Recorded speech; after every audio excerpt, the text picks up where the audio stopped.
Steve Robbins here. Welcome to the Get It Done Guys quick and dirty tips to work less and do more. My pal Bernice wants only the best for her wedding. Oh, she wants the best music, the best cake, the best location, and the best weather. It needs to be the most romantic wedding ever and have the best food, wine, and cheese at the reception. Oh, did I mention the guest list? Every important person in her life just has to be there. She's going over every detail with a fine-tooth comb, finding and evaluating every possible option. Bernice, in other words, is a maximizer. When faced with a choice, a maximizer will try to make the best choice possible. They want to make every possible aspect of the end result perfect. They're often disappointed. Sometimes getting the lowest cost, for example, won't also get the highest quality. Life has trade-offs, and maximizers hate that. What's worse, after a decision is made, maximizers obsess over whether they missed out on a better option than the one they chose. Oh, and if anything goes wrong later, say it turns out that Bernice's cake has 40 more calories per slice than anticipated, they always remember the one option they didn't choose that wouldn't have had that problem. Never mind that even though it would have been perfect in its calorie count, a cucumber and hummus wedding cake would have been unfortunate. Maximizing gets better outcomes, but decisions can take longer, and they're often accompanied by regret. Melvin, Bernice's boyfriend, is a Satisficer. He yearned for years for a white Toyota Corolla, and he wanted to pay under $7,000 for it. When it was time to buy a car, the first showroom he walked into had a used white Toyota Corolla in the lot with a sticker price of $6,500. He bought it, on the spot. Bernice was horrified that Melvin didn't shop around. Well, he said, it met my criteria, so why look any further? Satisficers combine the ideas of satisfaction and suffice. They're satisfied with whatever is sufficient to meet their goals. A Satisficer may or may not get the best deal, but their decision-making process is much faster. They quickly find good enough and don't spend too much time afterwards worrying about whether it was the best choice. Their needs were met, and that was that. Satisficers don't get outcomes that are as good as maximizers, but they have less stress and make quicker decisions. And by definition, those decisions meet the needs of the moment. If you want to work less and do more, learn to satisfice. Here are 5 tips. Tip number 1, when facing a decision, decide to maximize or satisfice. If a decision involves juggling many factors, you likely won't find an option that gets you the best in every possible arena. Look for a vendor, like a wedding cake baker, who has the best quality, the lowest price, the most flexible payment terms, the quickest delivery, the most customization, and tasty high-protein, low-calorie buttercream frosting. You won't find it. It is a fruitless search. It's a perfect candidate for Satisficing.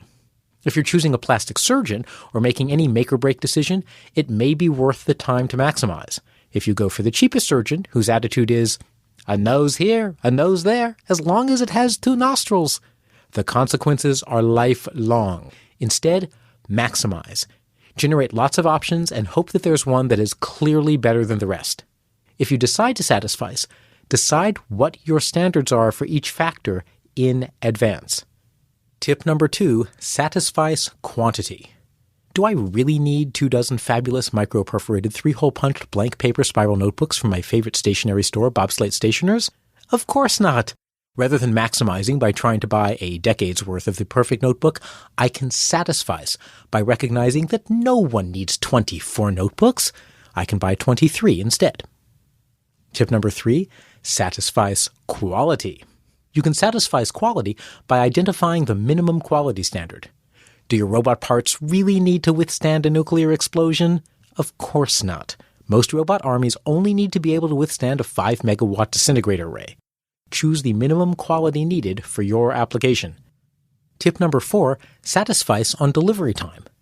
Delivery terms often play on our need for instant gratification. I wanted to buy the Archie Comics Kevin Keller series, and gosh darn it, I wanted it now. But paying $15 for overnight delivery on a $4 comic book? Really? That's absurd. Second-day delivery would be just fine, with only a small chance of me being in a fatal car crash on that day and dying without having had a chance to read the issues. Before paying for overnight delivery or expedited manufacturing, be honest about when you need the item. Satisfice your delivery time requirements.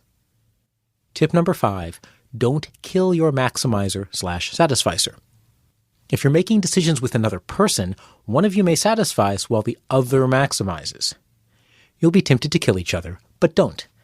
Share this episode with them and decide together whether you'll maximize or satisfice. If you decide to maximize, let the maximizer do the bulk of the legwork to gather the data while the satisficer sips fruit-flavored beverages on a tropical island. If you decide to satisfice, let the satisficer create the list of minimum requirements while the maximizer takes a turn in the hammock.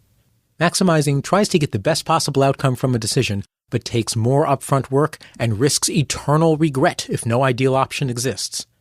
Satisficing is easier and quicker, but risks making a worse decision than maximizing. Choose your strategy in advance, and you'll work less and do more. This is Steve Robbins. Email questions to getitdone@quickanddirtytips.com. I work with successful people who want to build exceptional lives by helping them discover what they really want and aligning their jobs, relationships, and activities to reach those goals. If you want to know more, visit steverrobbins.com. Work less, do more, and have a great life.